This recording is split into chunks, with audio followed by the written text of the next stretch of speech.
Chapter 2. Divine Powers Unleashed. As the swirling maelstrom of the Abyssal Nexus bore witness to the arrival of Anubis and Hades, the cosmic stage was set for a clash of divine powers that would echo through eternity. In this chaotic convergence of realms, the very laws of existence were malleable, and the gods were free to unleash the full extent of their supernatural might. Anubis, the Egyptian god of the afterlife, stood resolute in the face of the impending battle. His jackal-headed visage radiated an aura of ancient wisdom and solemn purpose. In his hand, the Scepter of Ma'at, a staff of ebony and gold, pulsed with divine energy. This sacred artifact was more than a mere symbol of his authority. It was a conduit through which he channeled his dominion over the souls of the departed. With a deliberate motion, Anubis raised his Scepter of Ma'at high above his head. The very heavens seemed to quiver as he invoked its power, and the staff emitted a brilliant, ethereal glow that banished the darkness of the Abyssal Nexus.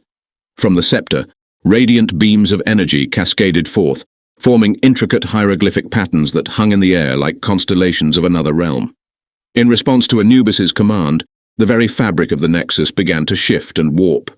From the ether, spirits long departed began to materialize, taking on ghostly forms.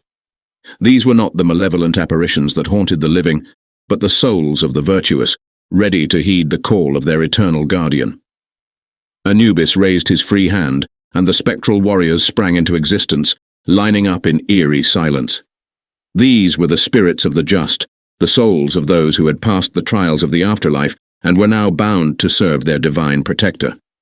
Each warrior bore ghostly weapons, shimmering swords and ethereal bows, their armor made of starlight and moonbeams. Their eyes, filled with an otherworldly resolve, remained locked on their master's command. The god of the afterlife gazed upon his spectral legion with a solemn nod. "Defend the balance," he whispered, his voice resonating through the very souls of his warriors. In response, the spectral army surged forward, moving as one with an otherworldly grace that belied their ethereal nature. Their weapons gleamed with a ghostly light as they prepared to face the lord of the Greek underworld. Hades, the enigmatic deity who ruled over the domain of the dead in Greek mythology, was not to be outdone. Cloaked in the impenetrable darkness of his Stygian robe, he wielded the bident, a trident-like weapon of divine power.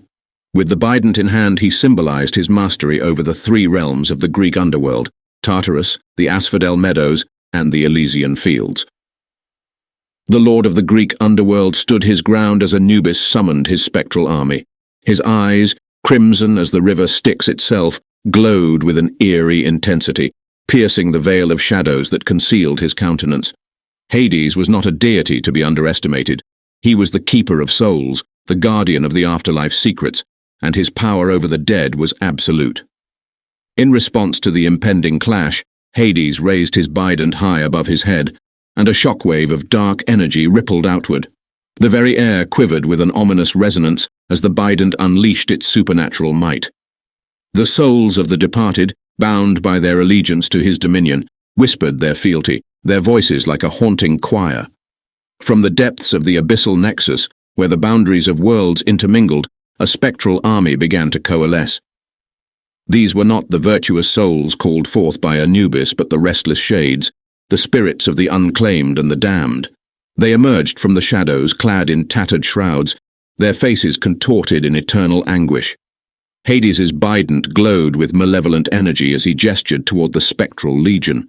The shades, driven by an insatiable hunger, advanced with a haunting, synchronized movement. They were the lost and the tormented, the souls forever denied the solace of the afterlife, and they were bound by Hades's command. The tension in the Abyssal Nexus escalated as the two divine forces faced off. Anubis's spectral army, a shimmering sea of righteous souls, stood opposite Hades's legion of shades, the embodiment of eternal unrest. The very Nexus itself seemed to shudder, unable to contain the immense power about to be unleashed. In a decisive gesture, Anubis raised his Scepter of Ma'at, and the air was charged with divine energy. Bolts of ethereal light erupted from the staff, streaking across the void like celestial lightning. These radiant projectiles homed in on Hades's spectral legion, seeking to disrupt the lord of the Greek underworld's hold over them.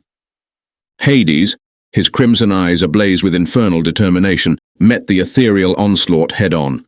With a swift motion of his bident, He deflected the radiant bolts, sending them scattering into the Abyssal Nexus. The very fabric of the convergence rippled with the force of their impact, as the two divine adversaries engaged in a mesmerizing dance of power and defiance.